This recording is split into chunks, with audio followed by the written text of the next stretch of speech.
We have come together to share our stories and to learn from each other about customer experience best practices. My name is Maxie Schmidt.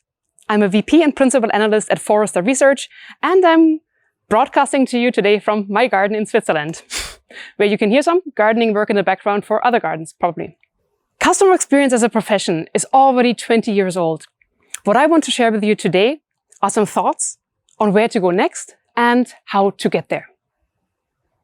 Our biggest goal as a profession for the years to come must be to break through that glass ceiling of customer obsession. Why am I saying there's a glass ceiling? There's definitely a ceiling part. First, we know that customers are not having great experiences. In our Forrester Customer Experience Index benchmark, we learned that exactly 0% of companies are getting excellent customer experience scores from customers. But also the profession is hitting a glass ceiling of sorts. I see lots of customer experience teams being relegated to being NPS accountants or being kind of the reactive thing that shares insight about decisions that have already been made and where these insights aren't really welcome to inform new decision making. And why am I talking about the glass ceiling? I mentioned glass ceiling because that's actually worse, right? Because it's not really visible. How is it not visible? First reason is that many organizations think they are customer-centric. They might even be talking about it to each other, but they're not. We looked actually at the 100 biggest global companies, and we looked at their public filings and how they talk about the customer in those filings. Now, bear with me for a second. Think if they were all to meet you in Switzerland, let's say in Davos. Like the 100 leaders of these companies are meeting in Davos at the World Economic Forum. And they're all standing around these high tables, having drinks. You get in front of them and you say, okay, if you can prove in your financial reporting and in your other reporting out to markets that customers are important, please stay here. Otherwise, why don't you go to your sit-down dinner? How many of these 100 leaders would keep standing? Our analysis showed that only about a third would keep standing. 36 of them. The rest would go to the sit-down dinner. The rest cannot prove. So 2/3 of companies cannot prove in the way that they talk to the market, which really matters, that they're customer-centric. We've also done a survey among European companies and looked at the level of customer obsession in Europe. So how customer-obsessed are European companies, really judged by some really stringent criteria. What we found is that only 2% of companies are truly customer-obsessed, and only 26% of companies are customer committed, which is one level below being customer obsessed. And the rest are not as customer obsessed. And that glass ceiling is also something that is sometimes invisible to us in the customer experience profession, which is the biggest problem. Actually, 7 out of 10 customer experience professionals think that the executives are committed to customer experience and act accordingly. But if you've just heard the statistics I shared about the level of customer obsession, about the level of the importance that a customer has in how companies talk about themselves, you can see that that can't be true. So what is the reason for that glass ceiling of customer obsession? I'm going to argue it's the fact that organizations think and act in ways that show us that there's still an underlying illusion that they fall for, a wrong belief that is absolutely incompatible with customer obsession. What is that illusion? Bear with me for a second. Imagine yourself going to a supermarket to do grocery shopping. So you drive your car there or you walk there, you go through the aisles, you pick up some veggies, you pick up some milk, right? Maybe you need to ask somebody who the milk is, so you talk to an employee, you pass some people there, then you get in the queue, there are people in front of you who are kind of doing the thing, then you get to the cashier, you pay, you leave. So, if this was a movie, clearly you'd be the hero, right? This is about your shopping list, your goals, about how you see the world. And the other people in that grocery store, they only matter to you in as far as they are important to your goals. So for example, you're annoyed that there are so many people in front of you who are so slow in putting their stuff on the belt.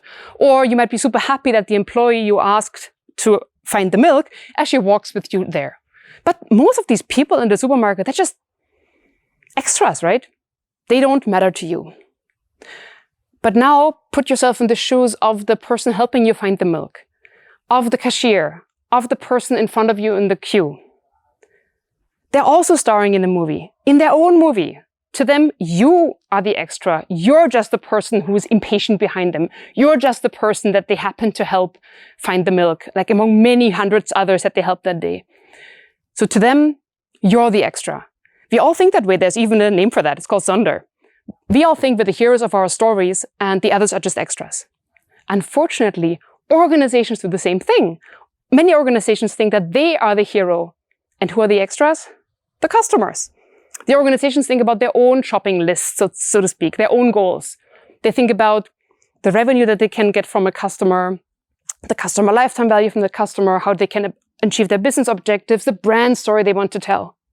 And the way they think about customers is mostly only in as far as these customers are important to their goals. So, can I sell them more? Can I retain them as a customer? Could I contain them in a digital channel instead of having to serve them in the contact center? But your organization is not the hero. The customers are the hero. Let me give you a quick practical example of what this means when we have this wrong thinking that we're the hero. Let's talk about a new customer. If a new customer joins, you as an organization or your organizations often start stuffing that customer full of information. Here's how to talk to us. Here's how to use our website. Here's how our products work. Here is communicating, educating, right? And we call this onboarding. Even people in customer experience use the term onboarding a lot, and they use it as if it's a neutral term. But have you ever thought about what onboarding means? Onboarding comes from the employee space. It's about taking employees and making them more effective and efficient as they come to work for us. So if we use that term to our customers, we're basically saying we're trying to make customers more effective and efficient as they come to work for us. But a customer does not want to be onboarded. A customer wants us to help her or him achieve their goals. That's what they want us to do. We need to get onboarded into their life. So the organization is not the hero, the customer is, which means we need to focus on the value that that customer can get. So what does that mean? We need to help our organizations make a big shift in thinking. We need to get them to think about how they can deliver value to customers. Right? No, not right. That's the old thinking. Only organizations that think they're the heroes are thinking about delivering value as if it was some kind of present that they bestow on customers. You cannot deliver value to your customers. We cannot deliver value to our customers. Your competitors cannot deliver value to your customers. No one can, because that is not how value works. Let me give you 3 reasons for that, and then I'll show you with an example why that is the case. First reason, there is no inherent value of any sort in a product or service. The value arises when the customer uses that product or service in the context of their needs. Second reason, customers aren't like passive recipients of some kind of gift or value. In fact, customers act. What they do as they use these products matters to value creation. And third, value doesn't just kind of happen in this interaction between a company and the customer. In fact, your organization is only one part in what we call a value network around the customer journey. So the many people and organizations and actors that a customer interacts with as they're trying to accomplish a goal, that's that value network. So value is not inherent. Value is not something that where customers are passive in, and value is also created in a value network. Okay, let me give you an example of this value, of these value truths. Imagine that you're somebody who's sick and you want to get better. So that's your goal. So first, there is no inherent value in a doctor consult or in any medication that you're getting. The value comes from you using these things to get better. Second, you're not passive in this situation. However you act, like do you follow the advice of the doctor, and how you think will affect your ability to get better. And third, that doctor is not the only person in this situation. Yes, of course, a doctor can help you with a diagnosis, but there's also other healthcare providers, maybe for a second opinion. There's also health insurance that pays for your procedure, hopefully. There's a pharma company that makes the medication. There are support groups that help you find like-minded people with the same illness. And there's family and friends that help you get through this time, maybe have your back at home so you can focus on getting better. So that's your value network of a patient trying to get better. And that's what we have to understand. So value for customer is a perception of a customer in use. It's the customers as active co-creators, and it is created in a value network. So we talked about a shift in thinking. With that shift in thinking comes a shift in focus and a shift in acting. So if you cannot deliver value to your customers, what can you do? You can do two things. You must do two things. The first thing is you have to earn a place in your customer's value network, a place where ideally customers don't want to replace you. And if you're doing really well at that, maybe you can also go on to facilitate value creation in that network for your customers. Let me first talk about that first part, the basis for everything that you need to do, earning a place in your customer's value network. How do you do that? You do that by understanding the value network, of course. And we talked about that already. So I want to focus now on two other things you need to be doing. You need to understand customers' value priorities and their context. Let's start with the value priorities. So customers get value if they get more than they have to give across 4 dimensions: economic, functional, experiential, and symbolic. Now, maybe now you think, oh, value priorities, so we have to figure out which of those dimensions is most important. But a better question to ask yourself is, which drivers in each of those value priorities is most important? Because you want to ideally help your customers get as much value and as many types of value as possible. So you want to help them get value across all 4 dimensions. What you need to understand is, what are these value drivers for my customers in these dimensions that matter most? To help do that, we've dove into this a bit more at Forrester. We've done qualitative research with a research panel, and we asked them 2 questions. Tell us about a situation where you started buying from a company and why. And tell us about a situation where you stopped buying from a company and why. By doing that kind of questioning, we were able to get at emotionally charged value drivers, because they still remember the things that happened to them and they recall them, and what they remember is something that has had an emotional impact on them. And also we're getting at really important value drivers for a purchase decision, because those are actual things that these customers felt helped them or made them stop or buy from a company. So what are these value drivers in the 4 dimensions that we just talked about?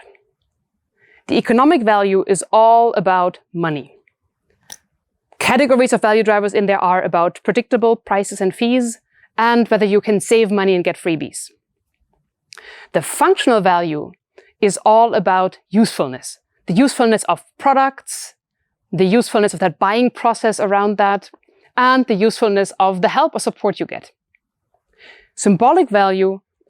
Experiential value is all about the interactions and sensations you have. And there are 2 categories of value drivers in there. There's the kinds of the courtesy and empathy of employees, but there's also the design and sensorics of the products and systems you interact with as a customer. And that last value dimension is symbolic value. This is really important. Here's where many of the hidden value drivers lie. And value driver categories in symbolic value are about self-affirmation, so feeling competent, feeling confident. Social standing, so your status, your reputation, supporting and caring for others, so taking care of your family, for example, but also taking care of the environment, and a sense of belonging and connection. So working with somebody, for example, who shares your beliefs. So we have these 11 categories of value drivers in the 4 dimensions. Actually, across these 11 categories, we've identified 40 total value drivers for value for customer. Now, what do you do with that? Right? You have to understand what the trade-offs are, because people perceive value across these dimensions. And I'll give you an example for that. Macquarie Bank. They did that really well. Macquarie Bank is a bank in Australia, and they figured out the trade-offs that people make when they are trying to get a home loan, when they're trying to get a mortgage. Specifically, they found out that customers were all telling them, yeah, low interest rates are important for my mortgages. But when they did empathy interviews for their customer journeys, what they found is that people were actually willing to make a trade-off. So people were willing to pay more, get less economic value, If instead they get more functional value, so that certainty and speed of knowing that this loan will be approved and knowing that the loan will be approved on time. So they were trading some economic value for higher functional value. You need to understand those trade-offs. And now we talked about value priorities, right? The value drivers and the trade-offs people are doing.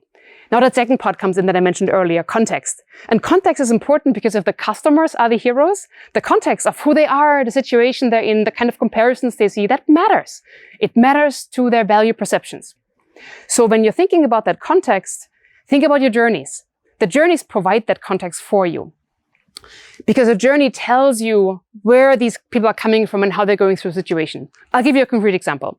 Navy Federal Credit Union. It's a financial services institution, and they're really focused on their customer journeys. One journey that they've optimized is the journey of getting a credit card. So the first thing they did, which you should also do, is think about what is the real goal of that journey. The goal of applying for a credit card, of course, isn't to get a credit card, right? You know that. It's to use that credit card and, a little bit more long-term, to build a good credit score.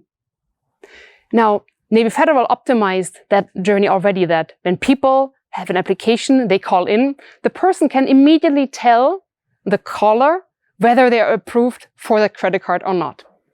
But they went further because they've understood the real goal of that journey.